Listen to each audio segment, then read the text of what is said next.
Good evening, everybody. John Prusak here from Snow Goer Magazine, welcoming you all to another episode of Snow Goer Live, our new weekly show that we started here at the beginning of January.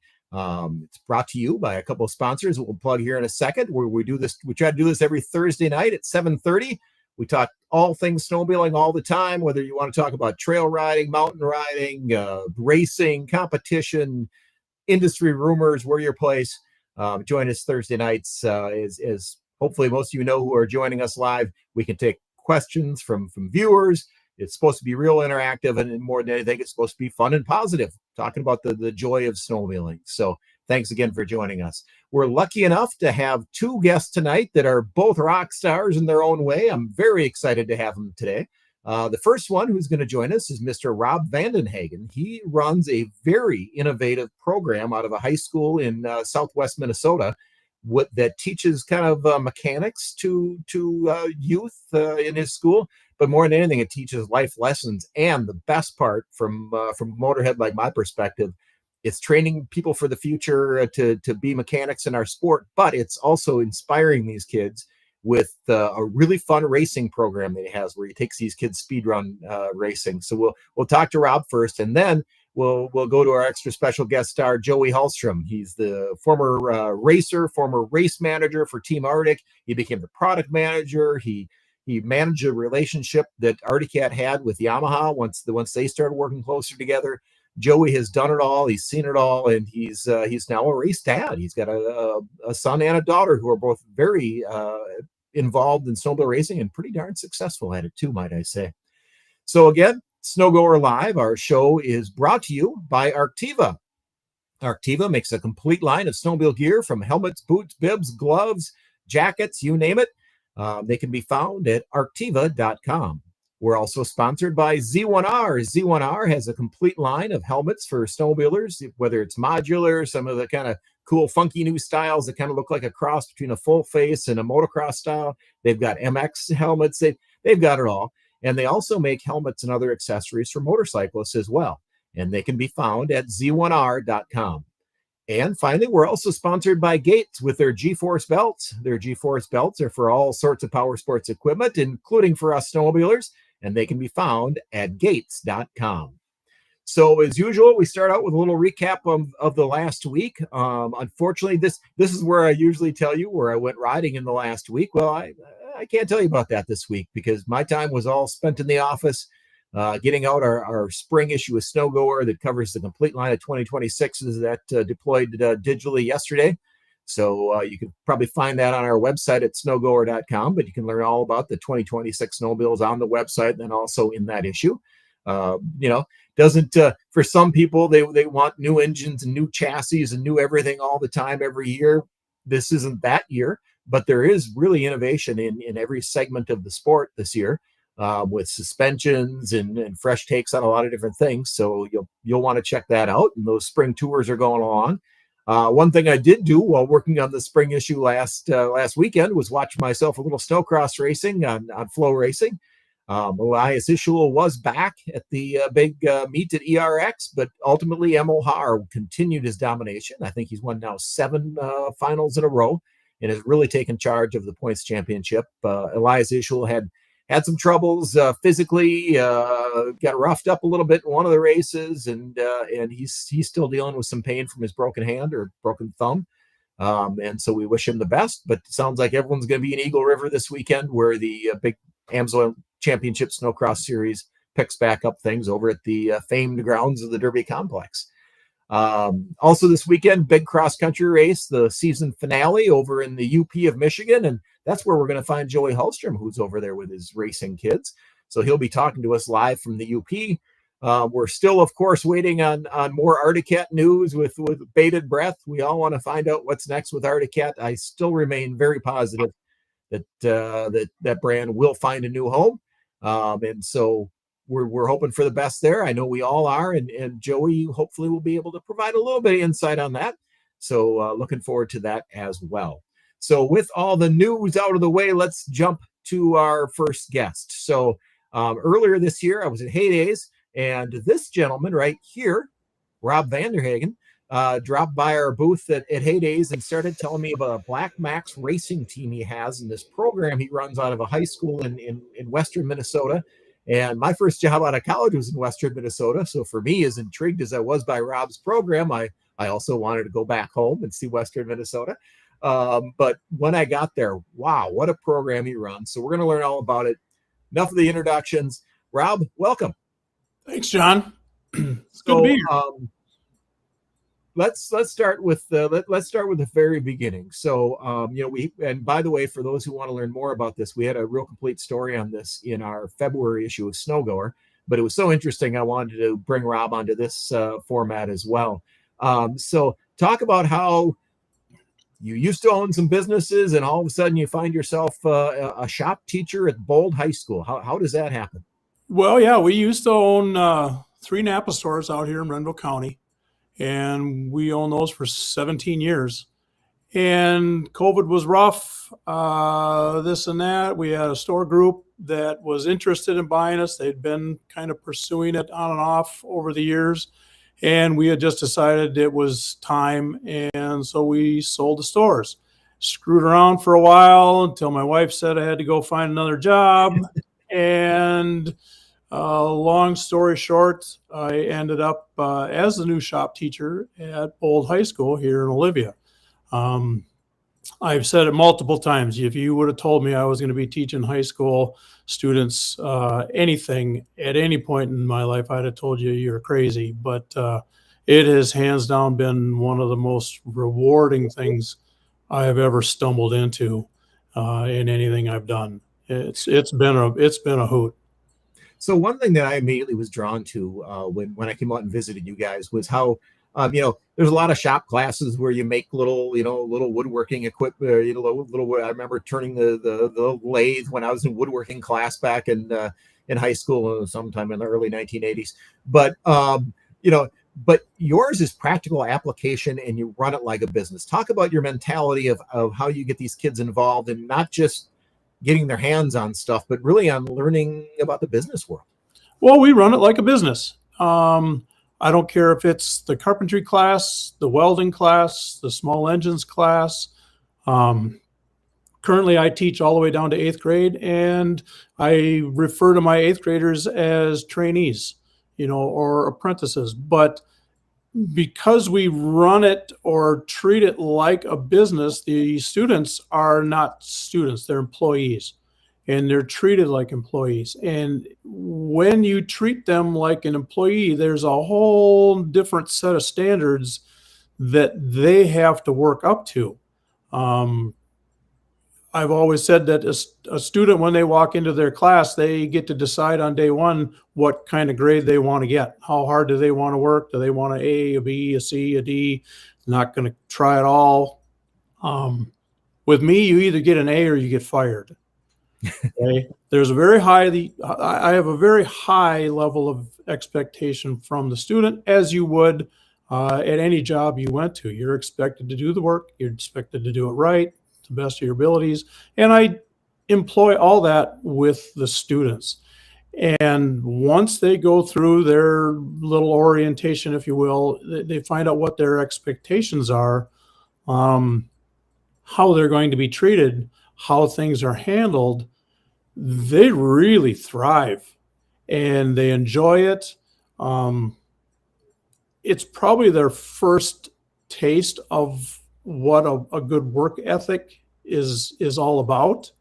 You don't get to fail.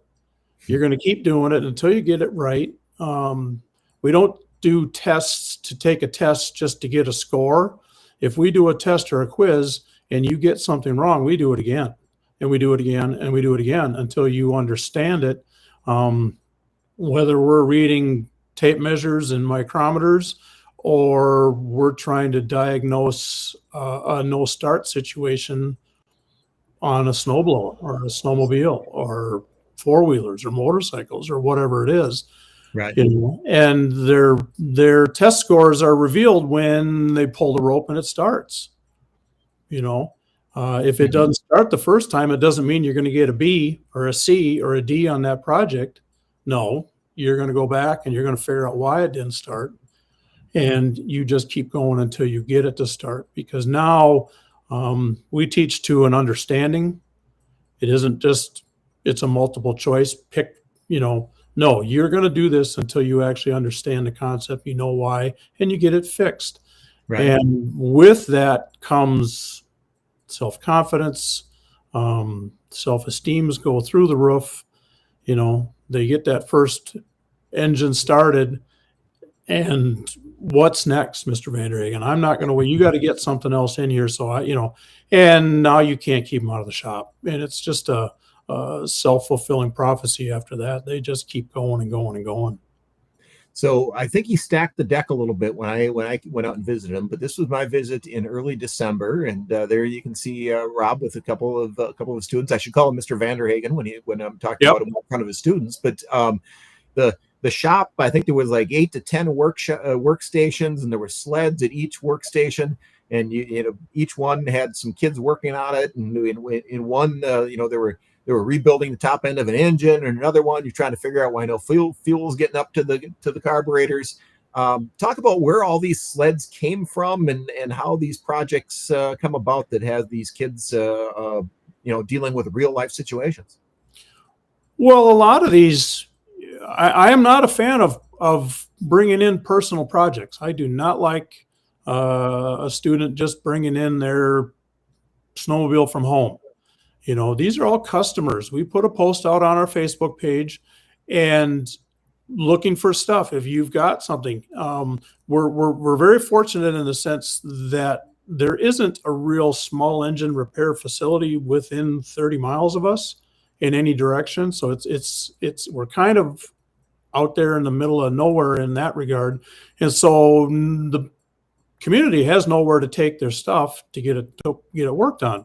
Mm-hmm. And so if I throw a post out there saying, hey, we're looking for stuff, we've got a pretty good reputation right now because you're going to get it back and it's going to run the way it's supposed to. Sometimes we're not the fastest at it, but it all depends on how fast the student learns and all that stuff. But these are all customers' vehicles, all customers' equipment. And so when we work with customer equipment like that, there's no options of failing. They're paying us for the parts that we're putting in, and we're hoping that they'll offer a donation at the end. But the net result is it has to run. That's why they brought it to us. So that student knows that there's no getting out of it. You're going to figure it out. They feel a little pressure. We lean on them a little bit. Labor's expensive. Just like you would in any shop, sure.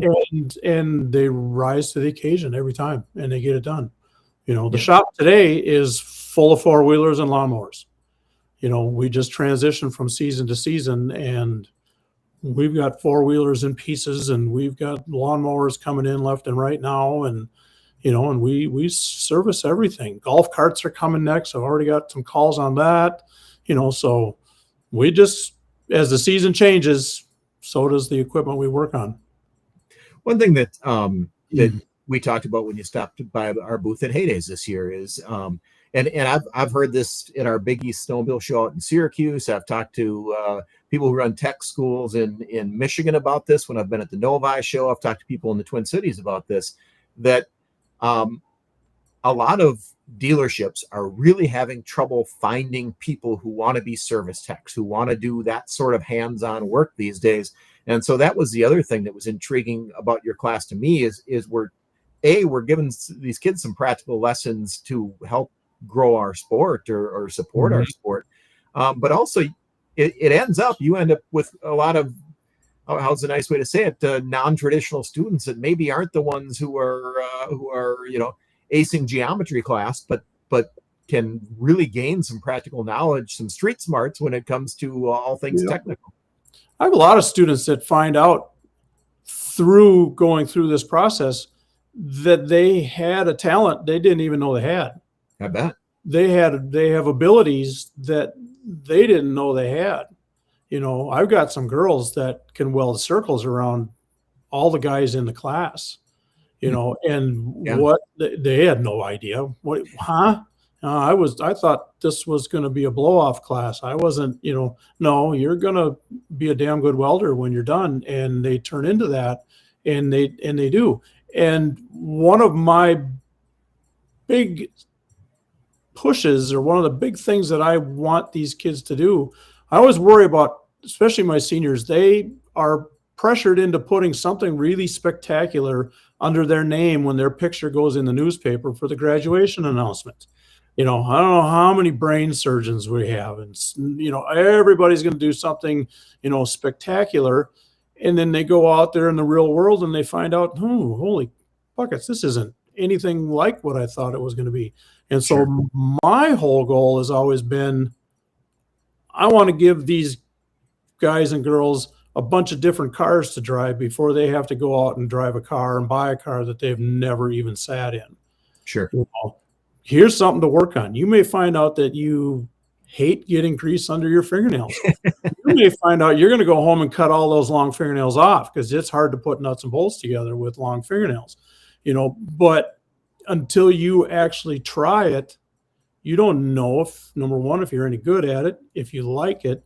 And I got kids that find out that, this is an okay deal. I got one student that he's already passed his welding certification, and he's fully employed at a plant locally here in Renville County. Yeah. I got another student doing the same thing, welding after school, and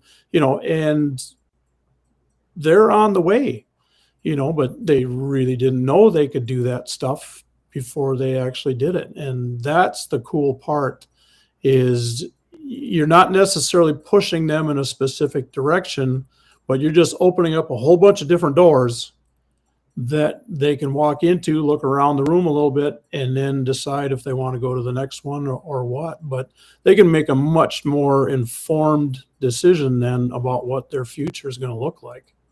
And the other thing is, you'd mentioned earlier, self-confidence. I mean, just also, for a lot of students, heck, I was there at one point in my life, just you don't believe in yourself, and you don't believe that you can, do certain things. And then here's a class that the only way you're going to pass it is if you go in there and do it, and the kids do it, and they gain confidence in themselves that they can apply to anything in the world. Yep. Well, and that's just it. I've seen these kids excel outside of the shop then, because they did something that they didn't think they had a chance of doing. Tell a 16-year-old girl that she's going to be able to weld better than a lot of people can weld, and they just laugh at you. But when she gets that 10 on that bead and she brings it to you, and she comes out of the booth and she knows she nailed it, and you tell her that's a 10, that's you aren't going to find better than that, and she bursts into tears. I mean, it sounds weird, but we have some emotional moments when they finally realize that they did it and they can do it. And I didn't do it. I didn't lay that bead for them, or I didn't start that snowmobile for them. They had to do all that, so for a lot of them, it's the first time they've ever done that. And it's a big deal. They take it and they like it. They love that feeling. They kind of almost get a little bit addicted to it, because it's all right, you got to find me something else. And so then we get on the horn and throw another post out, and by Monday morning the lot will be full of stuff again, and away we go. We just keep doing it. We're over 40, we're pushing close to 50 repairs already this year. Wow. That we've done in the shop for people, so it's pretty busy pace. So again, our first guest tonight on Snow Goer Live is Rob Van Der Hagen, who is the shop teacher out at Bold High School in Olivia, Minnesota. We have Joey Hallstrom, Arctic legend, sitting in the back room right now, waiting his turn on our show. We appreciate both these guys joining us. Aside from being the shop teacher, let's transition to the really fun stuff. Rob is also the head bottle washer of the famous Black Max racing team that does all these cool things. Let's talk about how being a shop class guy leads to somehow being a race team guy that somehow gets permission from your superintendent to put kids on sleds that go over 100 miles an hour. How does this come together? Well, it wasn't quite a full act of Congress, but it was. Mr. Menton will tell you I can be a little relentless if I get an idea stuck in my head, and I just looked at. I had all the sleds. My son and I used to do it. Kids grow up, move away, and so here I sat with sleds that we used to race, just sitting in a trailer now, and teaching kids about snowmobiles, trying to get them excited about snowmobiles. That's what I'm passionate about. Keep them going, get them excited, introduce them to them, and was looking for that one carrot that would really get a kid to really push to achieve something at a much higher level. And I thought, well, what the hell? Let's see if we can't go race snowmobiles. I need somebody to drive these things because I was still addicted to it. I was killing me not to be able to do it. So I got to find somebody that can drive them. And it took a handful of hours with the attorneys, and we figured out ways to make it work so everybody's protected and everybody's safe. And we rolled it out. Now, not everybody gets to drive the sleds. They can come to events and help work on them. We have had students do that, but there's a very select few who get to drive.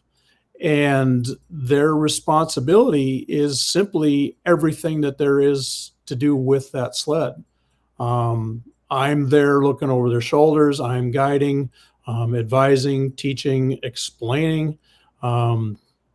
You want a challenge in life, explain snowmobile clutching to a 16, 17-year-old kid and what it does, and how it affects what they do. Well, that is what they ultimately end up doing as we go from run to run to run at an event. They figure out what happens. And by doing that, they're held to the highest of standards in school. Just like any other high school league sport, I hold them to the same standards. They have to have good grades. They are not going to get on detention. They are not going to have missing assignments. They are representing me and my team and their team and the school and everybody else. When we're out at a show, people know who we are, and they know you're that guy from that high school, and you're those kids, those high school kids, right?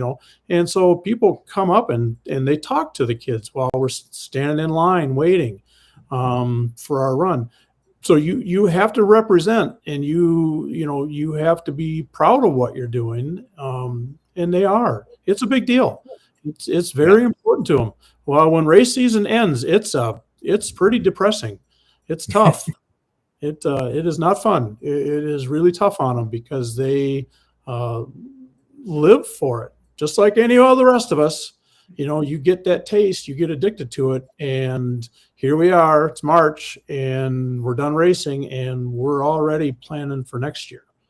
So what I found so intriguing is that there's snowmobile racing. So what you guys go into the big speed run circuits and facing off against people who've been clutching and tuning sleds, and you're entering classes not against other high school students. You're entering classes against mainstream snowmobile racers. Anybody who shows up at Chautauqua, Wisconsin that weekend and races in your class, you're going. Yeah. And you're hitting some incredible speeds at in 1,000 feet. Talk about some of the successes the team had this year. Well, we put 14 trophies in the trophy case this year. Nice. And 9 of them were first place. And we campaigned 3 sleds. We have 4. We only had 2 drivers this year, so that limited us manpower wise. To get 4 sleds, to campaign 4 sleds, that is a big day. 3 sleds is a lot. 3 sleds is pretty crazy. But my 2 drivers are just sharp as tacks. They get it. They understand it. Anthony, he's my senior this year. He's been doing it for 3 years now. And so last year, obviously, we didn't do any racing. The sleds they never saw ice, but he's been around enough. And we've done some dyno sessions, with the sleds. We spent some time with Jason at Straight Line Performance and got a gigantic education spending the day with him. And they figure out, they get to see what that clutching does. And so as we do that, then we get pretty good. We start figuring it out. Sonora now, she's a sophomore. I normally only have juniors and seniors, but she's got some talent, and for a 16-year-old girl, this girl she's a gearhead, and she gets it and she understands it. And she's a very quick study. We put her on our RX1 and thought, well, it's, they all go pretty good. Our SRX and our VMAX 4, they're all 100-mile-an-hour plus sleds. But she liked the way that one felt, and so we put her on that. And when we were in Chetek, go back to the beginning, I had told her at the beginning of the year that she asked, how fast does this sled go? And I said, well, the fastest it's ever gone is I had a buddy of mine put his driver on that sled at an SLSA event, and she piloted it to just a tick over 109 miles an hour. And I meant to, as a carrot. Well, right. She took it as a challenge. She did not like it. I'm not going to let some other girl go faster than I'm going to go. And right. Chetek, she ran that thing out to 110.29 miles an hour. Ooh. And she knew when she crossed through the trap that when she looked down at the speedometer on the sled, and of course that's always off when you get up to those speeds, that there's always a significant margin of error. And I asked her how fast she thought she went. And she said, Mr. Van Der Hagen, she said, I knew I was fast because when I looked down, it said 124. Woo. And I said, you didn't go 124. She goes, well, it normally says 116, somewhere around there. So I knew I was going pretty fast. I said, well, you did 110. And that kid wrecked her. We didn't find out till later that night. We drove all the way back 3.5 hours from Chetek. I'm sitting here in the garage, kind of just decompressing and making notes and stuff. And I just thought, I wonder. And so I pulled up the NSSR's website and I looked for what the world record was for that class of sled, 4-stroke, non-turbo, naturally aspirated sled. And the world record's 110.02. And so it's not an official world record because we weren't racing on the pro side. Okay. But man, it sure is fun to brag about because I got the card and I got the written down. We got the speed on the card. It says what we went, and we ran 108 something that day. And, so we were always right up in there. But for a 16-year-old girl, we kind of got a problem now because, it's going to be damn tough to go up from there. Our goal is always to try and do better than we did before. And keep making changes. If we're not changing, we're falling behind. And so we're always trying to figure out where the next mile an hour is. Well, she set that bar pretty high this year, so she's all ready for that. She's wound tight for next year. I've created a little monster in her. So it's pretty cool. That taste of winning is that's very addictive. It's very addictive. I bet. I don't want to keep Joey sitting in the back room for too long, so I'm going to cut to the chase on a couple of things. But just to kind of synopsize some of what you told me that we put in the article for our viewing audience. So these kids are they make a pass, they pick up their time slip, they go back to the trailer, they decide on the clutching changes they're going to make. They make the clutching changes, they log their things on a whiteboard, right? And then they go out and make another pass. So this is real life. How real speed is built in racing. I mean, is you make a run, you make a change, you keep trying to climb the ladder, and that's where they pull that sense of accomplishment. That when I got here, I could only get it to 106, and now I'm at 110, and I'm coming home with this trophy. Yep. Yeah. And that trophies go right down into the high school office, and they sit on the desk down there for a whole day when they bring trophies home. It's a big deal. It's she is officially the fastest girl in school. Yep, and that's an interesting thing to have the bragging rights on.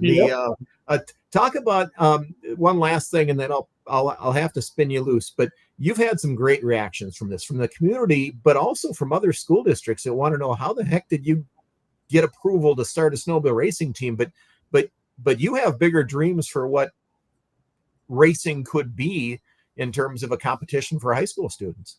I really want this to become a state high school league thing.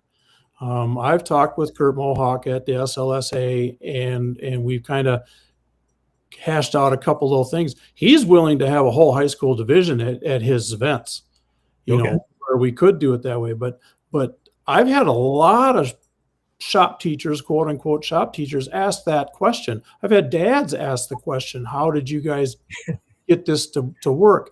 Yeah, and ask that question. Anyway, go ahead. Yeah, and there's legal documents and liabilities and all that fun stuff. But I would say, if you truly want to pursue it, I know I'm working towards pursuing it. Keep our momentum going. Keep the attention on it.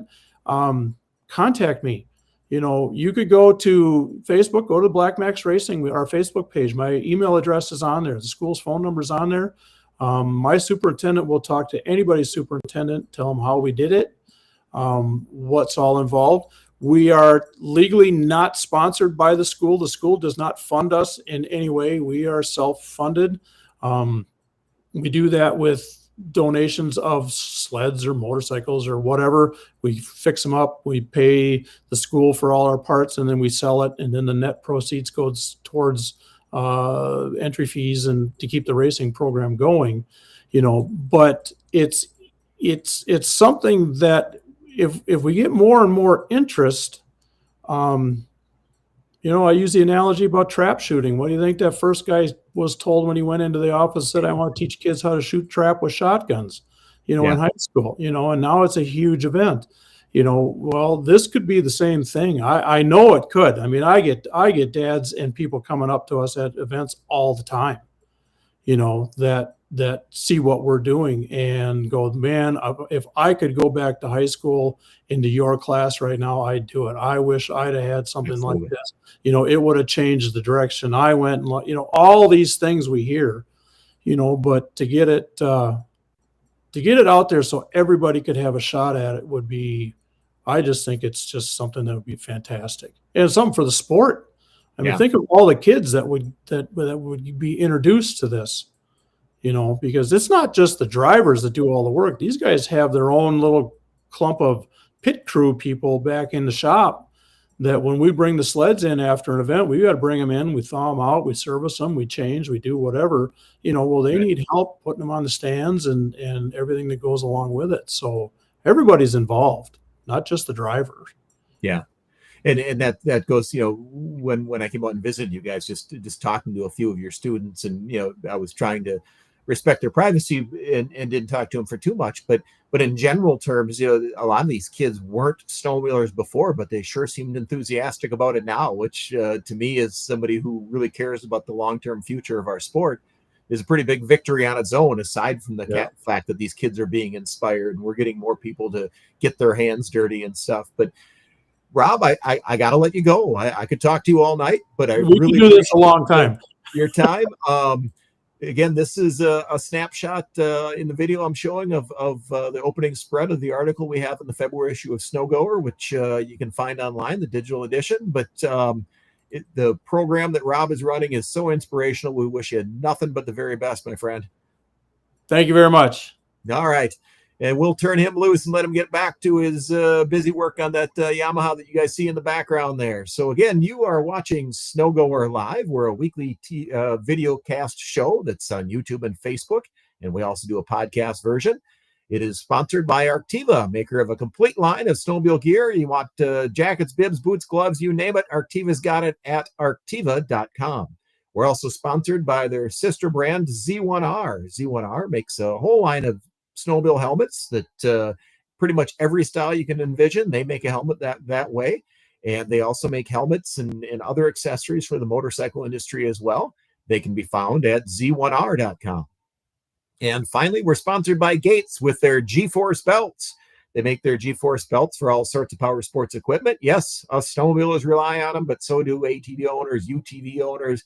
They make it for pretty much anything, motorcycles. They can be found at gates.com. So again, we are lucky enough to have two guests. I'm guessing our second guest, who's been very patiently waiting in the back room, who's probably pretty intrigued by our first guest, because Joey has always been so involved. Joey, I got you on screen now. You're going to have to look up at us. There you go. He's Good evening.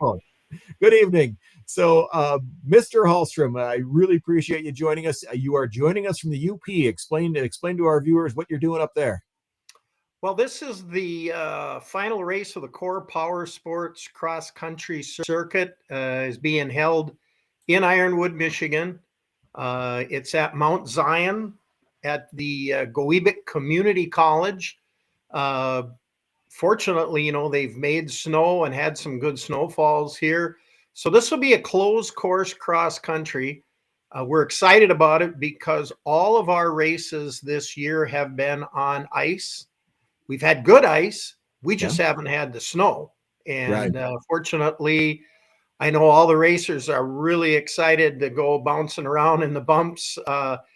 It takes a little bit of work. You got to get the sleds back from a ice setup, with studs and carbides and lower down and everything, and get them back for terrain racing. Yeah. So I really enjoyed listening to you and Rob. And I would like to reiterate what Rob is doing there.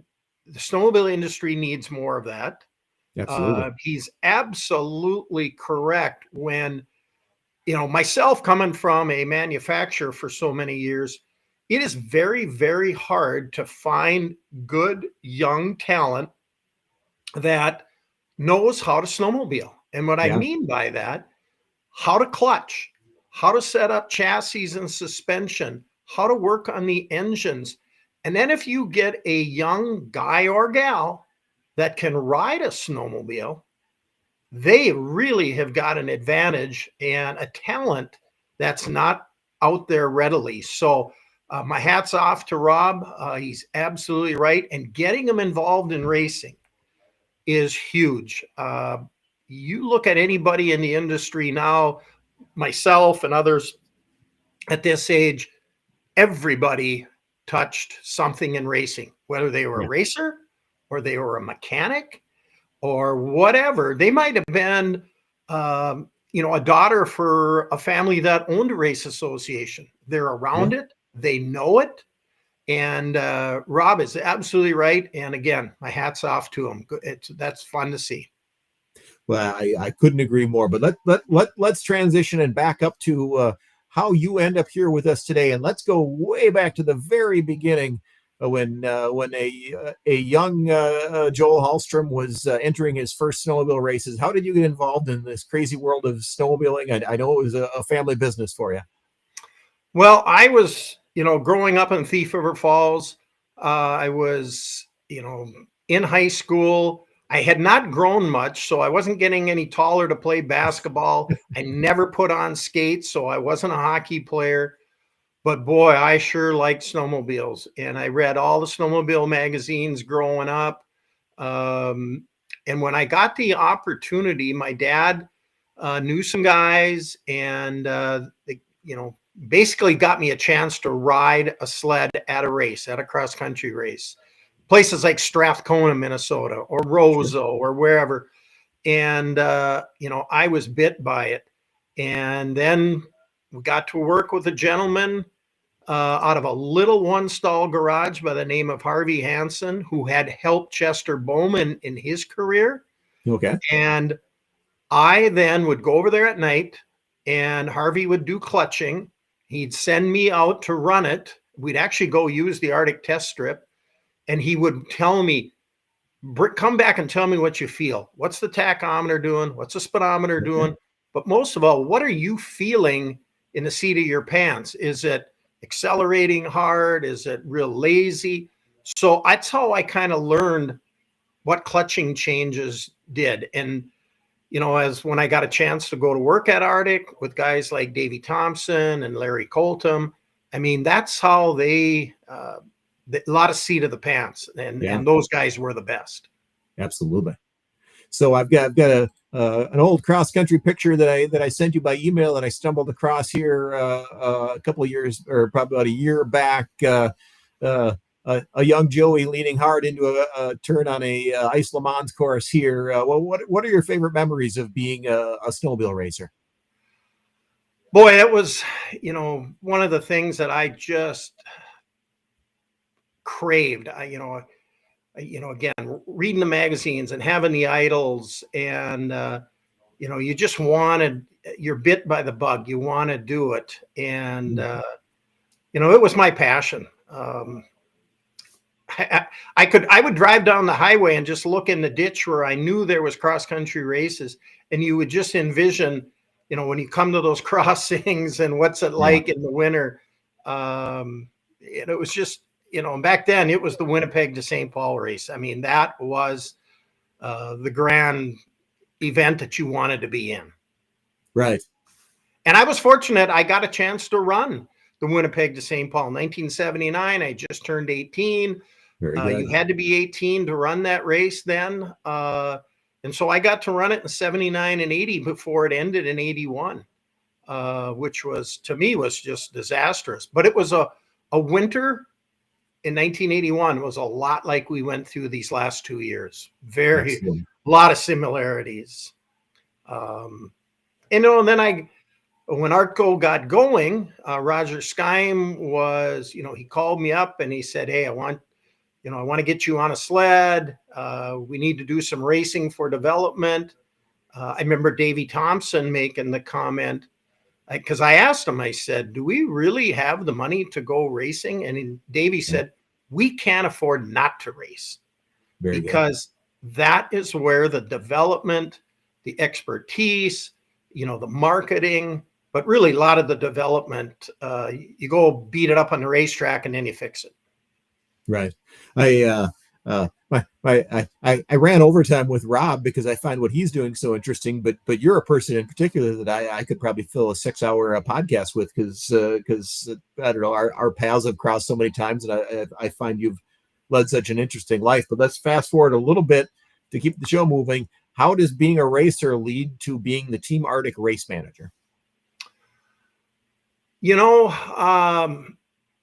I wasn't ready and didn't want to quit racing. Okay. But in 1986, 87, Davey Thompson came to me. He was my boss at the time. And he said, "Joey, we want you to be race director and run the program." Now, we were only, couple of years into, we started in 84, 85, 86. So we're in our third model year. And he said, "But we got to have someone that can take the calls, work with the racers, and coordinate this racing effort." And Davey has been like an uncle to me. And he just said, "I really think you should do this. I know it's tough to walk away from racing." He said, "I had to do it. Yeah, but there'll be bigger and grander things down the road. Take your experience that you've learned so far and adapt it towards the racing effort." And I really looked up to David, and he's one of the smartest, most intelligent men that I know. And I did what he said, and I did not look back at it. I was lucky enough to get to run the 1987 Jeep 500. Very good. And worked real closely with CJ Ramstead to get the race up and going. Plus, that was basically my last effort to go racing, and loved doing them both. And then after that, we were off to the races. Things just kept formulating after that. So you were a race director in a time. This really dates back to something you just said a few minutes ago, as far as how, frankly, sad things were in the early 80s. And I've used this example in conversations with other people, but an Arctic Cat dealer you and I both know, Tom Rowland, was telling me how, the way things were in the early 80s, you would have never seen the 90s coming. As far as the boom we had in the 90s, you would have never seen that coming, because things look so negative. So who's to say it can't happen again, is his point going forward. Because right now we're going through a little bit of a downturn, obviously, with the weather we've had and different economic things. But so transitioning back to where I wanted to go with that, you were the race director in a boom time in the 90s that were fabulous.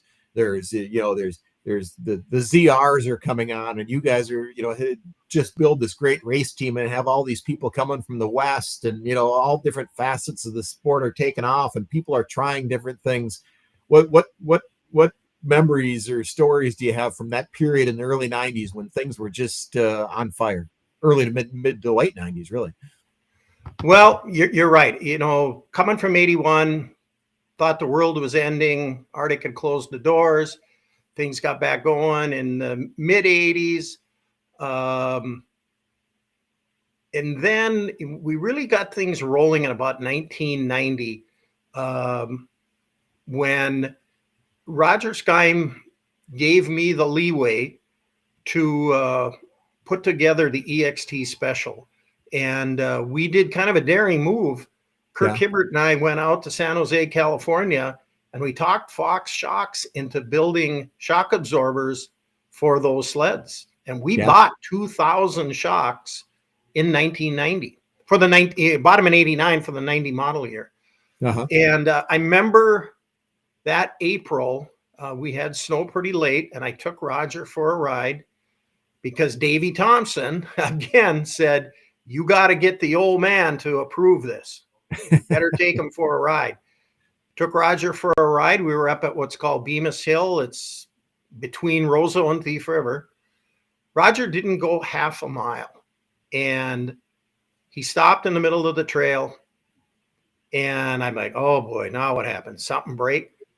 And at that time, Roger, I think, was still wearing his open face helmet.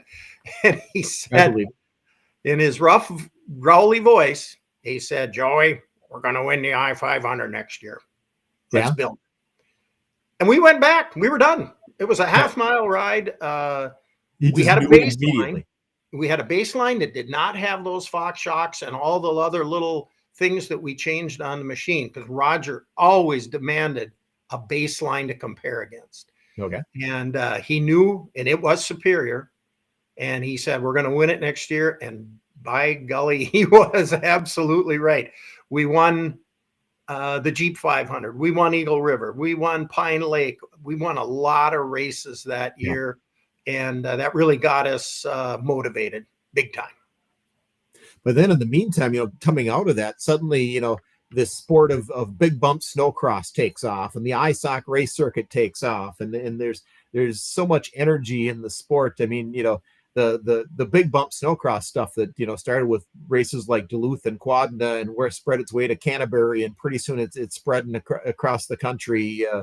There's TV, there's factory teams, there's just things that are really taking off. It was a pretty cool period to be around the sport, I'm assuming, especially from your side of it.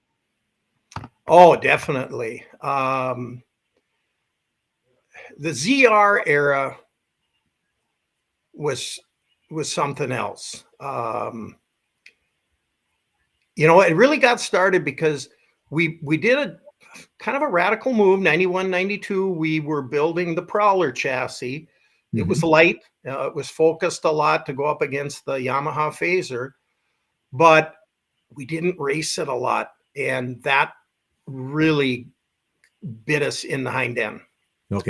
And Kirk was dicing it out with Jack Struthers and Doug Lasher in the Thunder Bay Jeep race, and he just tapped up against a tree on the trail where it gets really tight, and the spindle broke.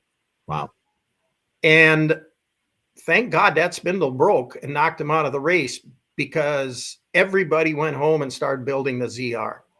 And a lot of kudos to Brian Nelson, Larry Miller, and Hubert Fixon. I think they were back in Thief River Falls within 2 to 3 weeks, and got Roger out there and proved that this was going to be our new direction and our new sled. And we worked our tails off. Everybody did at Arctic Cat. We're riding it in March. We're making some prototypes. We run them till early June. Then we build a few more in September. October comes, we ship them to Alaska. We go drive those 5 sleds. And then we come back and built them in November. And the ZR then, we built 500 440 ZRs that November. And of course, Mhm. we go to Duluth and, we go racing again. And it was all Yeah. over again. Good success. And we had a lot of good battles with Polaris. I mean, a lot of battles. Yeah. It was fun. Yeah. You had battles, but for a while you guys took off. What I meant to say is took over. I mean, whether it was Kirk Hibbert or Brad Pake, or my first year at Duluth, Steve Hansen's winning a class, and Brian Sturgeon won a snowcross class, and everyone's just all of a sudden this green tidal wave just really takes over the sport and pushed Polaris to really up their game. Yeah, it did. It's kind of funny because Ole Tweet, who was head of marketing at the time, and I worked for Ole, again, one of the smartest guys I have got to deal with there and worked for. Ole really stuck his neck out, and he had that mentality. We had to race, and he knew Polaris where they were, and he said, we got to knock them off the pedestal, and the only way we're going to do it is on the racetrack. Yeah. And he gave us the opportunity to go do things like this and develop it, put some seed money into the Jeep 500. Ole made the comment. He said, we're not going to win that race for 3 years, but when it comes our time, I want that race there. And so what was 87, 88, 89, boom, 1990, we had 3 years of, we got beat. 1990, Kirk pulls off one of the most dramatic wins, and bingo, we're right back in the game. Let's talk about some of the personalities you got to work with on the racetrack. You were the guy that got to hand out the big checks, like this picture that I just put up on the screen. I think this is from Eagle River one year. You got to stand side by side with a lot of the legends in the sport. Who were some of the most memorable racers from that era that were either fun or, for that matter, difficult, if you want to talk about to work with? Back then the oval racing was still pretty darn big, and we did not go with the top 440 champ, the pros. There was twin trackers still racing then. We weren't going to build a twin tracker, but we put our focus with the ZR and in the stock racing. And of course the DeVault brothers, Dan and Ed, Jim Herzig, Gentleman Jim, phenomenal. That's what I had in this picture here. I think this is Jim here, right? Yeah, that's Gentleman Jim. Just an unbelievable individual. Keith Young out east. And of course, we had Brian Sturgeon with the TNS Racing team out of Fergus Falls. And we had a lot of other really good guys. I mean, Kevin Eulenkamp, Daryl LaPlante, the list goes on. And the ZR worked really good on the racetrack because we got input from the racers, especially Steve Thorson and Dean Schwarzwalter out of TNS. They would work with like Hubert Fixon and Dennis Olowski on geometry and all that. So the sled worked good on the ice, and those stock classes were fun. I mean, handing out those big checks at Eagle River. I don't know if you had the one where Tim Benedict made me an all white suit, and that was the Hollywood suit. Okay. And that suit was made just for me to hand out the big checks. I never went riding in it. It was just kind of a showpiece. And that was also when you used to wear the big cowboy hat, right? Yeah, sometimes I'd wear the cowboy hat and all that. So that was fun. Of course, we had the oval racing, with all the stock class and the Formula 3. And then, of course, our focus a lot was the original ISOC, right, which was cross country. There were some snowcross type races at ski hills and so forth. And of course, Duluth was always big. So, we had a lot of focus on that. And we had a lot of guys racing it. I mean, Captain Kirk was our lead guy. And Kirk was about 10 years older than all the rest of the gang. A lot of people Absolutely. forget that.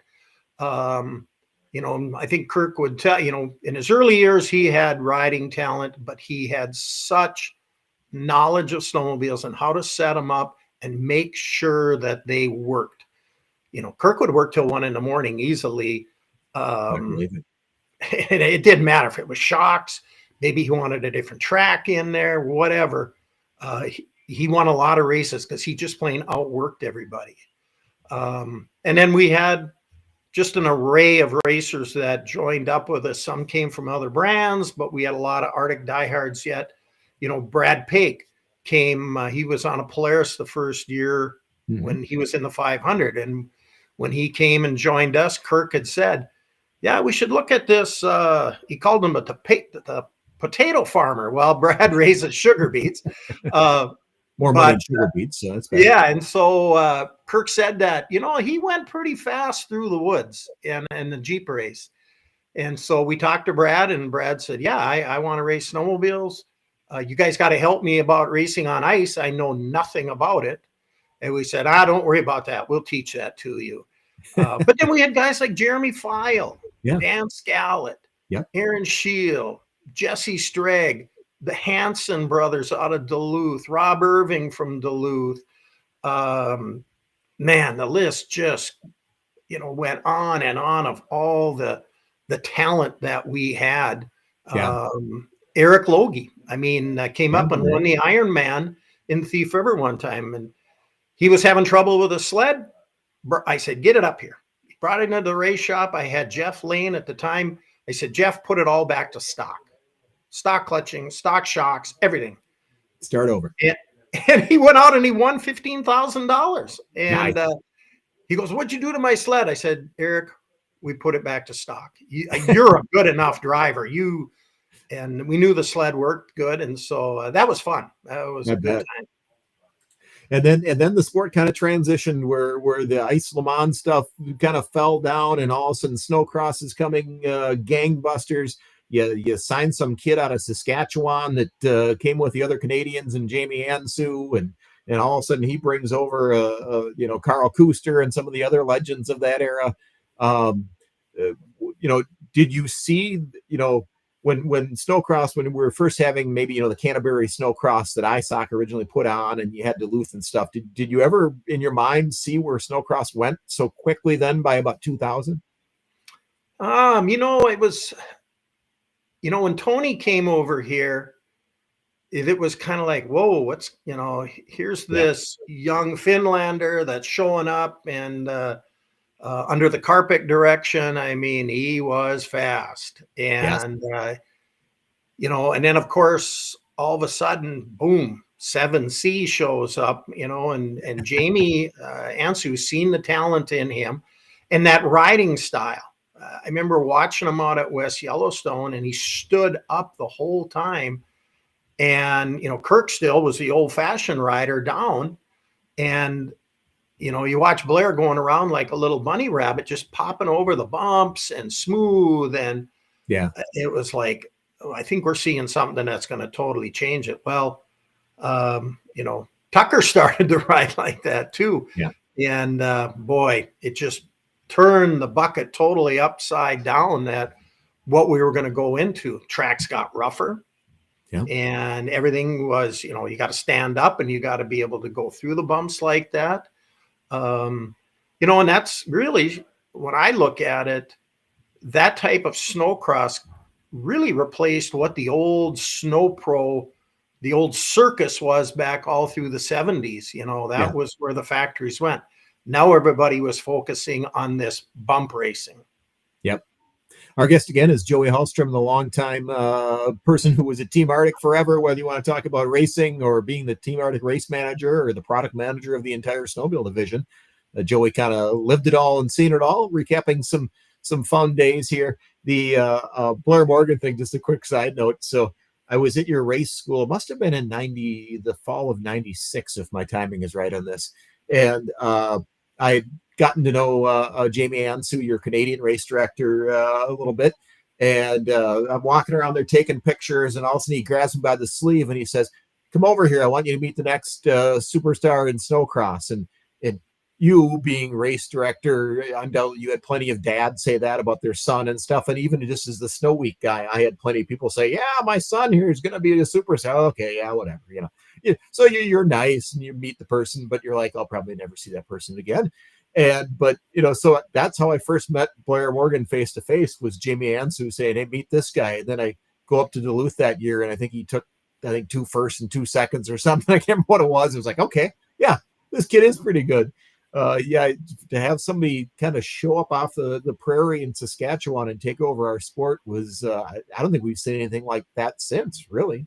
No, we haven't. It's that riding style was just, nobody had ever done it. Yeah. That's what made it so fun. Yeah, it was just totally different. And, you know, how we could jump that sled and come down on the next bump and get that momentum to boom, do it again and again. Like I said, the bucket was tipped upside down and everything would start all over again. Absolutely. And yeah, to be fair, you know, Tucker certainly had a big impact on the sport too, but he wasn't such a surprise. We saw him coming because we knew his dad, and you know, we saw Tucker at the races from the time he was a little kid and heard these stories of him riding around the Hibbert compound and stuff, and then racing in some of the juniors classes. So you saw that storm coming, but none of us saw the Blair Morgan storm coming. No. That just popped out of nowhere. Yeah. So one of the things I always enjoyed about that era, but also about frankly working with you, is that you had always kind of had an eye on what could be big, what could be next. You're always watching out for kids racing. And I remember one time getting a call from you. I'm in the office and you tell me, yeah, we're racing snowmobiles on the asphalt at BIR. We're doing a test section next Thursday. Get up here and take some pictures. The next thing you know, I go up there and here's, you know, these legends that, you know, Jim Dimmerman and I think Dave Trigstead was there that year, and Guy Parkett and Glenn Erlinson and stuff. And they're all in leathers and they're racing, or they're practicing racing snowmobiles on asphalt. How did that happen? How do you end up at BIR next to the NHRA as part of the whole program, racing snowmobiles in front of that huge crowd? You know, it was really exciting. I was in BIR working with Dick Rowe, the owner of BIR, back in, I think, about 1994. And middle of the summer, we're sitting in his Pontiac Grand Prix pace car. And we're sitting right at the starting line of the drag strip. And I said, we were talking about, we had an ice sock race there in the winter. And I said, hey, Dick, I got an idea for you. Would you ever let me run a snowmobile down this asphalt in the summer?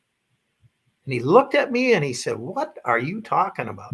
I said, well, we test our snowmobiles on a county road outside of Thief River Falls in the summer, and the tracks get wore down so they're just little nubbins left on the lugs, and they work pretty good. They go pretty fast. Yeah. And Dick said, are you serious? And I go, yep. He says, you bring it down here. I want to drive it and I want to see it and witness it myself. So Al Shimpa and I took an 800 ZRT down there. The track came right from field tests that they had wore right down. Mm-hmm. And Dick gets on it and he goes down the quarter mile and he comes back with a big grin on his face. He was well over 100 miles an hour. And he said, I want this run here at the Nationals. I'm like, really? So we get her all ready. We call up Dimmerman, and Jimmy is the ambassador that he is and loves speed runs and all that. Yeah. We go there and we do an exhibition run. We did a 1098 at 115 miles an hour. Now, to get a car to go under 11 seconds, you got it. Back then, you had to spend about 50 grand. Yeah. And here we did it with a $10,000 snowmobile that was box stock, 800 ZRT. And it worked so good. When I went home, I called the main engineer at Camoplast who made our tracks. His name was Denny Cordemanch. And I said, Denny, can you make me a slick, like a race car slick? And he was in his French accent. He was like, "What are you doing?" I said, "We're going to go race on the asphalt." And he said, "Yeah, we can do that." And then he asked me, he said, "Well, what durometer do you want?" A durometer? I have no idea. He said, "This is what we've been doing." So he sent a soft, a medium, and a hard compound. And they worked like a charm. And that's the way the asphalt tracks are today. Once we did that exhibition, got a hold of all 3 other manufacturers. And Dick said, "You get them guys to come here. Everybody bring 2 sleds." We agreed to run 800 in proof stock. And Yamaha won the first year. I think Trigstead with Skidoos did really well too. But the exposure was huge for all of us. Yeah. I mean, we're at the line. John Force is sitting right behind us. And it took off. And it was clean. It wasn't like grass drags where you had to put studs and there was dirt and there was dust. I mean, the asphalt, you just push the sled up to the line. They put down a chemical on the asphalt, and it is so sticky. If you don't have your shoes tied on, you'll take your feet right out. And the snowmobiles would take off, and they wouldn't spin a quarter of an inch. And it was fun.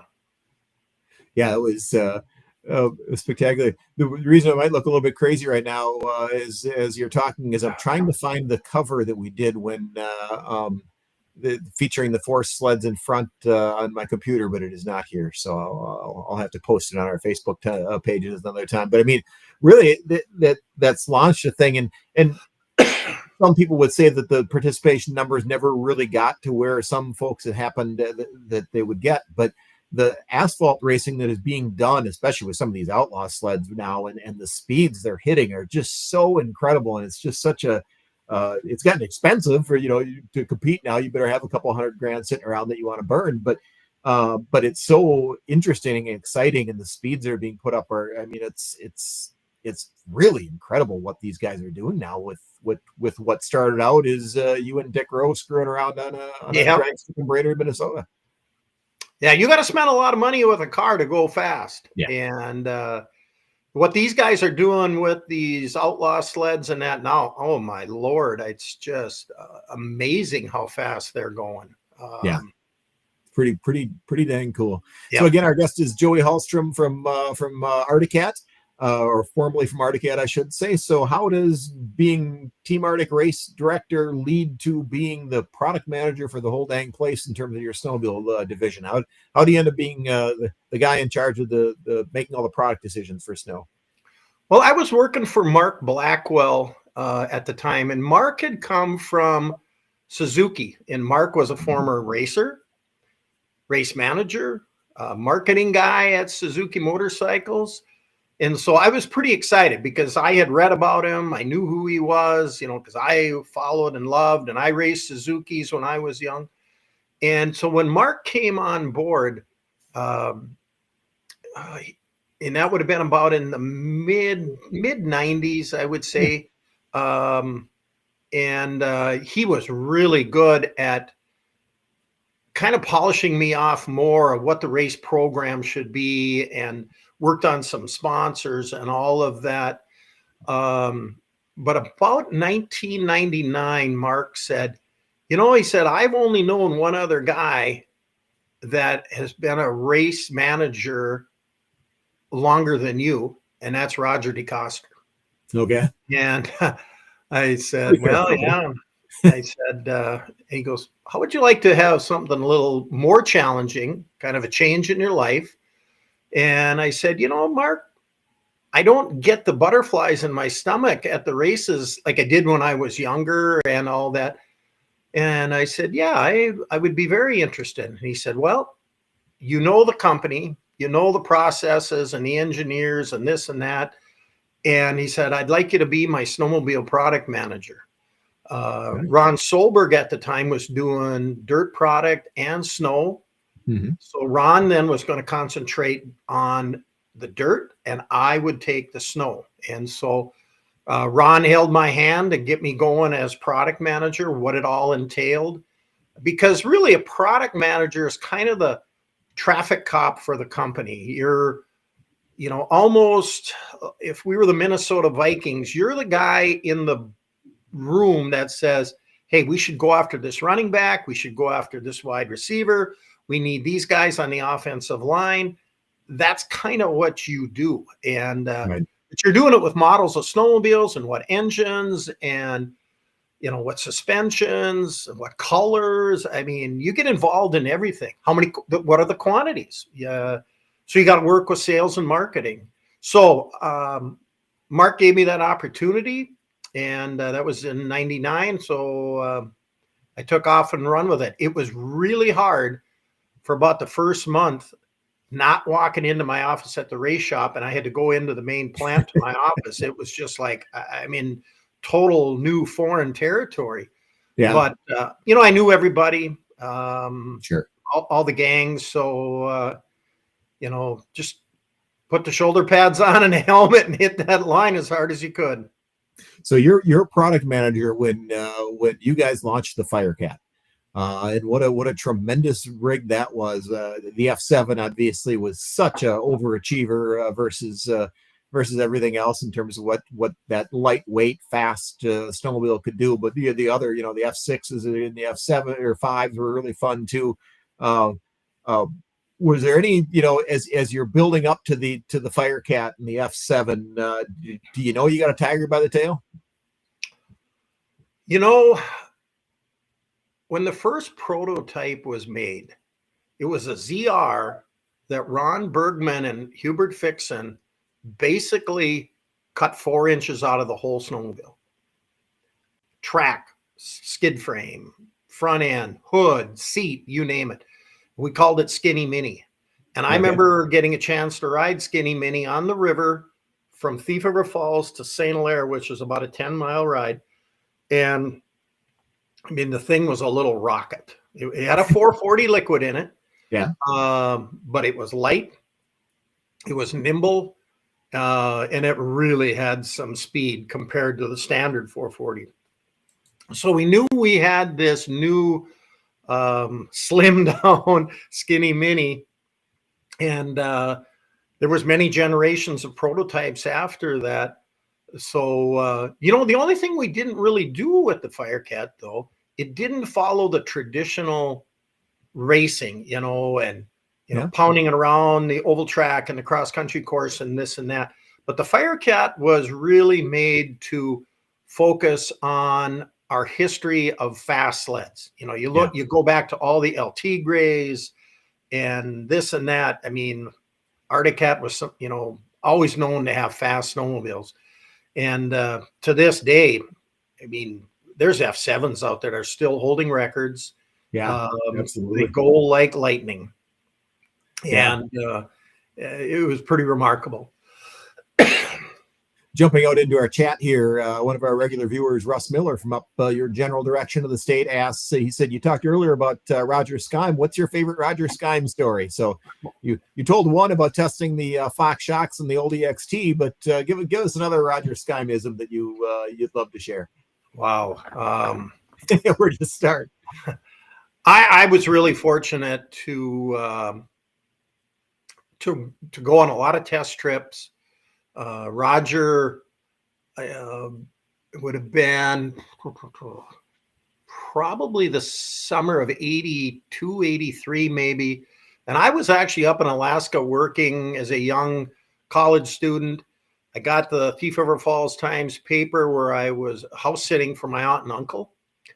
And I made a call to Roger, and back then it wasn't as easy like it is now with cell phones and all that. Yeah.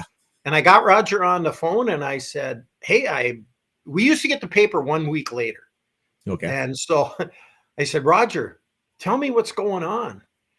And Roger said, well, when you get back and you come see me. So I got back, went to school at Bemidji State. And he said, we're getting the company going. We're going to build some independent front end A-frame snowmobiles. He showed me the prints and he said, as soon as we get snow, you need to come ride it. And so Dennis and Roger, we went east of Thief River Falls on Highway 1. We had an 84 El Tigre, which is a straight axle leaf spring, and we had the 85 AFS El Tigre prototype. And they were following along in a pickup, and I think David and I might have been the two riders, and we kept switching back and forth. And oh my Lord, it felt like you could ride over the world. All that A-frame. And back then, those shocks weren't that great, but it was such a step up from the leaf spring machine. Yeah. And getting to do that for Roger was really, to me, that was one of the greatest things that I could do, was to be one of the very first riders to run him and Dennis's creation.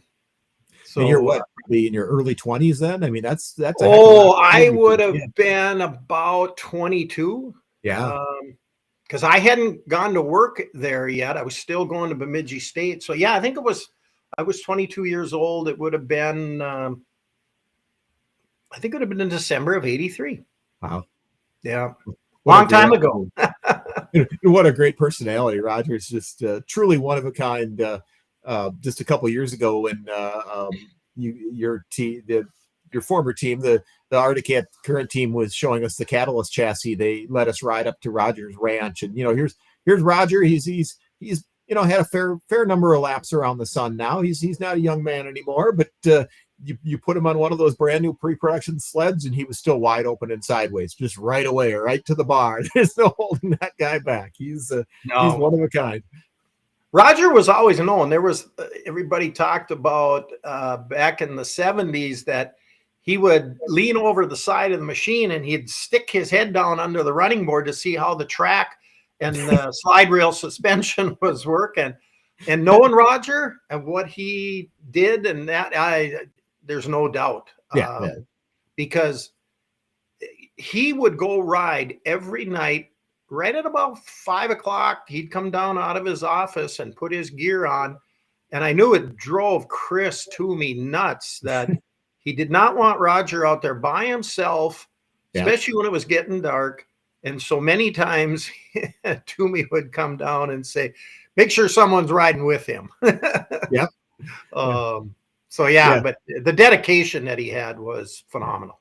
It's unbelievable. And even just I've heard those stories. You lived them. I just heard them, but just do you want your director of engineering out there riding that hard all by himself? And there's a few number of stories of Roger maybe having a few endos or knocking himself out and stuff, but that tough bugger just keeps coming back for more. He's incredible and such a personality. I got to tell you another quick one. Love to hear it. October, November of 1992, we're shipping 5 ZRs up to Anchorage, Alaska to go to Summit Lake and run them. But we're also doing the Thundercat at the same time. And Roger had a crew up there trying to figure out with Denny Cordemanch from Camoplast how to make a track live in this 3-cylinder 900 monster. Right. And we show up, Roger's there all by himself. There's a 4-foot-high pile of blown tracks, and he's waiting for the next generation track to be shipped in. And Yamaha's down at the other end of the lake, and they're working on the big VMAX. And Roger is going around and around that lake. One day he did 365 miles by himself. And we ran into the Yamaha guys that night down at their lodge that they're staying at. Now, these are not fancy lodges by no means. And we're in there having just a basic dinner. And Masa Saito comes out and he looks at us. And it was the first time he got to meet Roger Skyme. And he looked at him and he said, "Are you crazy man on Thundercat?" Because they watched Roger go round and round and round, and they were out there testing their VMAX. And so we got to visit with them guys, and Roger said, "Yep, I'm the crazy man on the Thundercat." And it was, that far away, and it was just a handful of us out in the middle of nowhere. Yamaha went in and us at the other end. And when a track comes apart, that can be a pretty violent thing. That isn't necessarily like, just like the feeling of running out of gas. And to have the cojones to okay, let's tear that track off and see how long the next one lasts. That's a special kind of crazy. Oh, it's if the outer belt blows, or if the thing comes apart in half, or if it laminates, there's times when that track can come up and make a pretty good mess out of the tunnel. Yeah. But that's the development that had to be done, Yeah. to make sure that the supplier could make a track that would withstand the forces and the speeds and the heat that a snowmobile like that can generate. And pretty much all the tracks today now have benefited from that development. Yeah, absolutely. All right, we've as I said earlier, I could talk to you all day, but we got to keep this moving. In theory, this show is supposed to be less than an hour, and we're currently at an hour 21. Let's bring it up to today. You're our race dad. What do you enjoy about being a race dad and seeing your kids succeed doing what originally got you in this sport? For me, it's just we exposed the kids to snowmobile racing when they were young. Tracy and I did. We bought a kitty cat and we got a 120. I was so happy to see that kitty cat leave the garage because that was just keeping that going was a handful. Yeah. But when the kids were in that 6, 7, 8 years age range, we went and raced the KC Pro West circuit, which a lot of families do up in our neck of the woods. And once it was really, really a fun time. I would say it was almost as fun and sometimes more fun than going to the big races. Yeah. Because it's your kids and you're racing with other families and other friends. And it was a family affair. And unlike a lot of the sports, the stick and ball stuff, once they become seniors, they're done. Yeah. And in our case, we can continue on. So Jesse's going to be 19 here very soon. In another week. Gabby is 21. They both race in the pro division. So this has gone beyond their high school years. And, Jesse races for the Christian Brothers team out of Fertile, Minnesota. Gabby's sled 2 comes out of that same race shop. So it's really been a family affair. And like Rob said earlier, and it's kind of fun to be able to expose the kids to the snowmobile industry. They have worked marketing shows. Gabby has helped Andre Lauren's company out of Toronto, and she worked the Yamaha Fall tour. Your show out in Syracuse there. Yeah. And my daughter can help load the trailer. She can talk snowmobiles. She can set up the display. I'm sure she knows, like, when you got to talk about a clutch and the belt and all that, she can do that. And then Jesse, on the other hand, he's really learning about, valving of shocks and the clutching and the chassis, working out of the CBR team there. Brian Deardahl and Betsy Steffel and Shu are really, teaching a lot of things that you can't get going to a school. So hopefully out of that, they both are going to be experienced when it comes to snowmobiling and the industry. Absolutely. All right. Final thing I've got to ask you, and even in our chat here, I think it's Dave S. I'm guessing it's Dave Sarn out of Manawa who is asking the question. But got any hot rumors that you care to talk about publicly in a public forum on what's happening with your very favorite brand of the world? What's going? What are you hearing about Arctic Cat that you can share? Well, being from Thief River Falls, obviously, and seeing how the company went down in 81 and grew back up all through the 90s, it's pretty dear to me, and especially for the community. But I'm basically getting all the same info that everybody else is getting. It's off social media. Brad Darling was one of the individuals that was, I believe about a week ago, was in the halls of Arctic Cat. What's going to happen? I have no idea. Really want to see something for the whole industry. I don't want to see it down to just a couple manufacturers now with Yamaha exiting the business. And, the industry doesn't need that. The clubs don't need that. The associations don't need that. The racing side of the deal doesn't need that. So it's tough. These winters have really, really been tough. We went through it in 1981. My goodness. I mean, John Deere exited then, and Yamaha, became number one right then, but Yeah. Polaris was not in good shape. Arctic closed the doors. Skidoo back then was not in good shape. So Cowie went away. Cowie Wilson went away, and it's just, Mansell went away. I don't want to see anything like that happen again. Snowmobiling is too dear to my heart. All the dealers and the volunteers and the trail networks and the racing, and it's just, let's keep our fingers crossed something gets put together here. We need some real winners again. There's no doubt. It's just too fun of a sport. You know it, and I know it. Yeah, there's still nothing like it. The good thing about this winter, where you live and I live, this winter wasn't real good either. But certainly, people who live in parts of Michigan, they had a great winter. New York, parts of New England, Ontario, parts of Ontario had a great winter. There are definitely parts of the flatland snow belt that were significantly better off this winter than last. But yeah, we could use a couple good winters to pull down that dealer inventory and give us all a kick in the pants and help us make Arctic Cat look better, because we, as a sport, as an industry, even if my job wasn't in as an enthusiast, we need Arctic Cat to survive. There, I think a little bit of us, if you cut us all, there's a little bit of green blood in every single one of us who's a snowmobiler, because we've either raced against it, raced for it, lived, competed against buddies, whatever it is. What an awesome brand with an awesome history, and I'm confident something will happen. If that's where my mind would go in a bet, sure but hope so. We'll The see. pent-up demand, for snowmobiling is there. I mean, back in February when I went over to St. Germain for the Hall of Fame ceremonies, the snowmobiles that were running around there, and they had 2 snowfalls of about 6 to 8 inches each one, but it was absolutely amazing, all the sleds that were running around, and it was all the brands. I remember coming through Sainer, it looked like a little Sturgis. There were sleds lined up all the way down the streets, and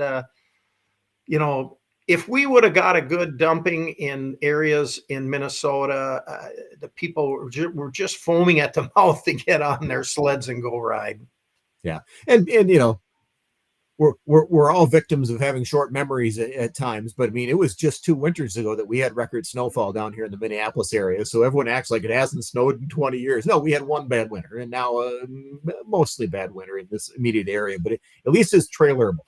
Any enthusiast who wants to put a sled on a trailer, now you can go to it. And I'm not giving up on this season. I'm hoping to get up to the UP where you're at, or up more into the Keweenaw here, maybe early next week. I'm also hearing that the superstorm that we got rolling in could make things kind of messy up by your old hometown up there and East Grand Forks and things like that too. So hopefully this storm will overachieve and get us a little bit of an extended season. But ultimately, Ma Nature's in charge. That's right. Yep, it will come back. I mean, I still remember Jim Bilkey, the legend that he was, and we lost Jim here in his 90s a few years ago. Yeah. But Jim told me, he said, it goes in 10-year cycles. Absolutely. And he remembered from the 60s, the 70s, the 80s, the 90s, boom, boom, boom, boom, when there was dry years and when there was good snow. Yeah. So it will come back. Let's just we got to be patient. Yep, and when it's back, like I've discussed with all my people who've been on the show this year, there's still just absolutely nothing like snowmobiling. You can take your best motorcycle trip, your best ATV trip, and your best personal watercraft trip, and combine them, and you still won't have as much fun as you'll have an hour snowmobiling. So absolutely, it's definitely that's the best thing our sport has going for it. It's just there's nothing like it. You're absolutely right. Well, I'm wishing you the very best of luck. Like I said, I could go on all day with you, Joey, but you got to get to bed and get your race team scheduled for this weekend of racing. Wishing you and the team the best of luck, and we'll talk again soon. Okay. You guys do a good job. It's been fun over the years with you and your staff and all the people that have worked there. We had a lot of fun, especially at those old road reports. we have made some a lot of good memories of road reports, most of which we can talk about publicly, and some we can't. We just can't. It's not going to happen. Thank you, John. All right, see you, Joey. Bye-bye. So again, you're watching Snow Goer Live. We're going to wrap it up here. We really appreciate both our guests. I see Rob Van Der Hagen in the background of our little portal here. He didn't go away. He had to stick around and watch Joey talk. Joey, again, wishing you the very best of luck. Again, we're Thursday nights at 7:30 here on our YouTube and our Facebook channel. You can catch it live and ask questions of our guests, or you can catch up later by watching it on either one of those. We also make a podcast version if you just want to listen to it, that go on all the major podcast networks. So again, it's Snow Goer Live if you want to search. We are sponsored, as always, by Arctiva, maker of a complete line of helmets, bibs, boots, gloves, jackets, you name it, head socks, base layers. Arctiva makes it all for snowmobiling. They can be found at arctiva.com. We're also sponsored by Z1R, maker of a complete line of snowmobile helmets, motorcycle helmets, and other motorcycle accessories, available at z1r.com. And then we're sponsored by Gates with their G-Force belts, available for us snowmobilers and sled heads, also available for pretty much all power sports enthusiasts that have belt-driven vehicles. They can be found at gates.com. So this weekend coming up, as we said, the big snowcross circuit moves over to Eagle River, Wisconsin, on the famed grounds of the Derby Complex, where they're going to kind of wrap up their season. Emil Haar's starting to run away with the points race in the pro class, but we'll see how healthy Elias Isuel is. The battle in pro light is spectacular. Aaron Shields' son had a little bit of a lead, but Creighton Dillon came roaring back last weekend and swept the classes. We got Maylene Coutu, who's doing awesome things in the pro women's class. It's worth watching. The pro vets class has been going back and forth. So a lot of fun stuff going on in the snowcross circuit for us to keep an eye on. As we said, the cross-country racing circuit is also, the core power sports circuit is also wrapping up their season up in the UP. Some championships to be determined there as well. We got multiple finals up there. And in the pro class, it's really between about three Polaris racers that are battling for the season championship there. It'll come down to the last race, I guarantee it.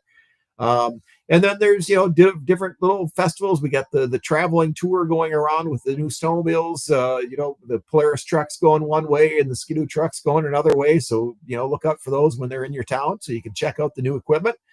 And as much as anything, as I alluded earlier, some of you are lucky enough to be able to ride right outside your door. Some of us are going to have to, strap on a trailer and, spend 5-6 hours looking at behind a steering wheel, looking out that sort of windshield before we can look over a snowmobile windshield.